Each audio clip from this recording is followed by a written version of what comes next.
There are football matches, then there are nights when reality just stops making sense, like what happened on March 8th, 2017. Camp Nou, Barcelona versus Paris Saint-Germain.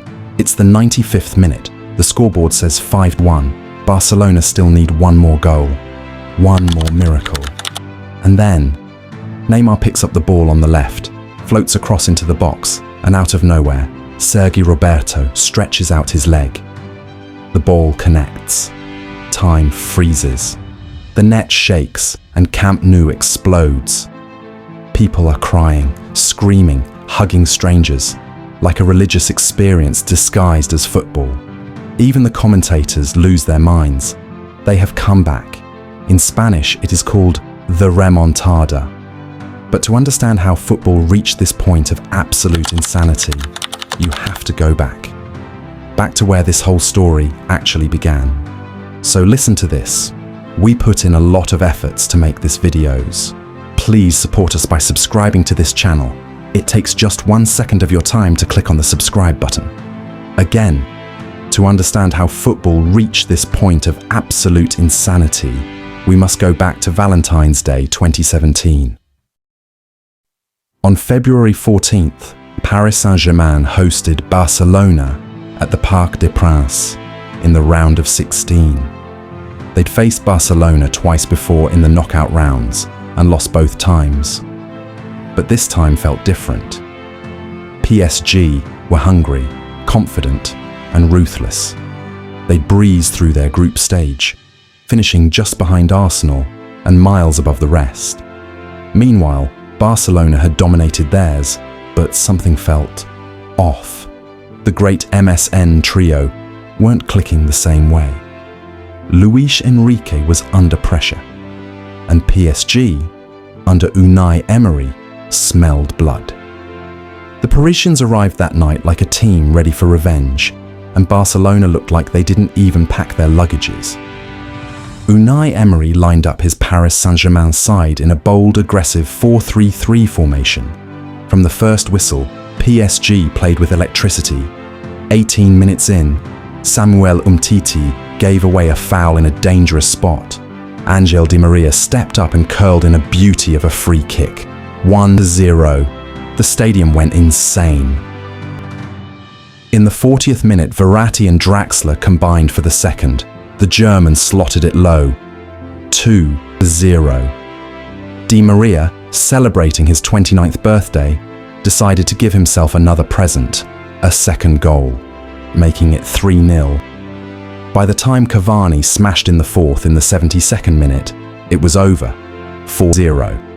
PSG had ripped Barcelona apart, not by luck, not by fluke, but by sheer dominance.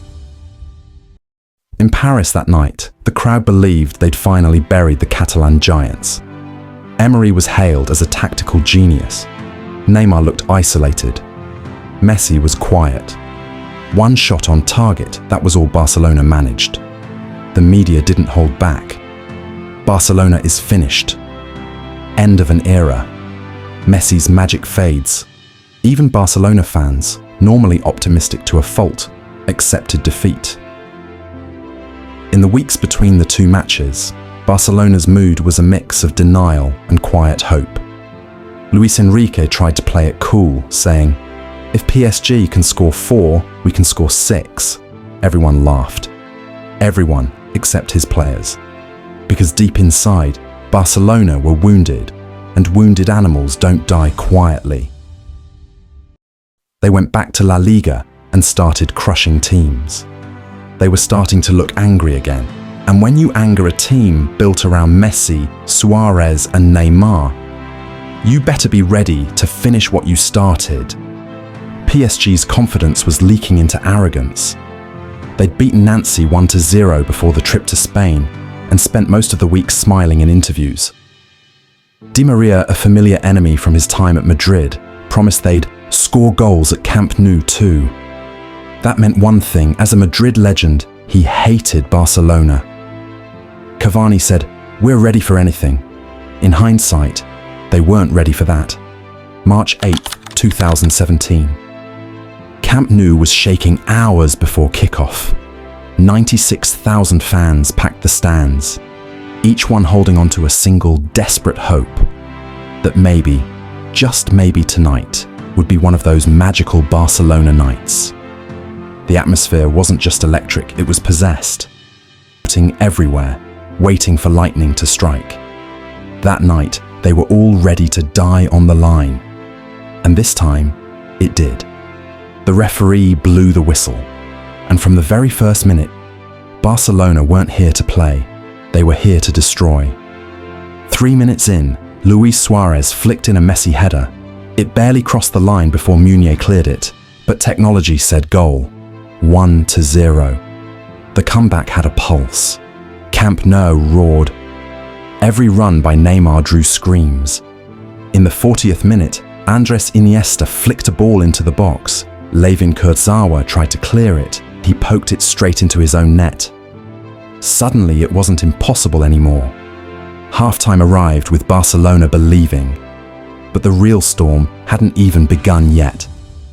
The second half began like the continuation of a dream that everyone was afraid to wake up from. Barely 5 minutes in, Neymar danced his way into the box and tangled with Thomas Meunier. Neymar went down, and the referee pointed to the spot. Lionel Messi stepped up and hammered the ball home. We were 1 goal away from forcing extra time, but then came the punch to the gut. Edinson Cavani, silent for most of the night, finally found space. A through ball cut through Barcelona's defense, and Cavani smashed it past Ter Stegen. The away goal changed everything. Barcelona now needed 3 more to win the tie. You could see it on their faces. And PSG, they started smiling again. They started passing the ball around, showboating even. For 20 minutes, time moved painfully slow. Barcelona kept attacking. PSG kept surviving. Cavani even hit the post at one point. That could have ended it. Neymar looked possessed. By the 85th minute, he lined up a free kick. He curved it perfectly. Top corner. 4-1. Game on. The crowd erupted again. You could see PSG's players looking at each other like, wait, this can't happen again, right? 90 plus 1 minute. Luis Suarez went down after a soft challenge, soft enough to start 1,000 arguments. But the referee didn't hesitate. Penalty. And Neymar, not Messi, picked up the ball and buried it. 1 single goal. In the 95th minute, Neymar grabbed the ball again. He danced past 1 defender before floating a desperate, looping cross into the box. And there he was, Sergi Roberto. The ball kissed his boot, slid past trap, and into the net. 6-1. For a second, the world went silent. Everyone's brain needed to earthquake of sound. Commentators screaming, fans collapsing. Barcelona 6, PSG 1. Aggregate 6-5. Football's greatest comeback was born. When the final whistle blew, PSG players dropped to the ground like their souls had left their bodies. Unai Emery's face said it all. Tactical genius in the first leg, ghost in the second. The man who took control when everything seemed lost. 2 goals, 1 assist, Neymar. Just a few months later, the same man who single-handedly destroyed PSG joined them. 222 million euros. Barcelona fans were heartbroken, PSG fans were confused, and the rest of the football world just laughed. The man who brought PSG to its knees had decided to work for them. Some said he wanted to escape Messi's shadow. Others said it was for money. Thank you for watching this video. Please support us by subscribing for more.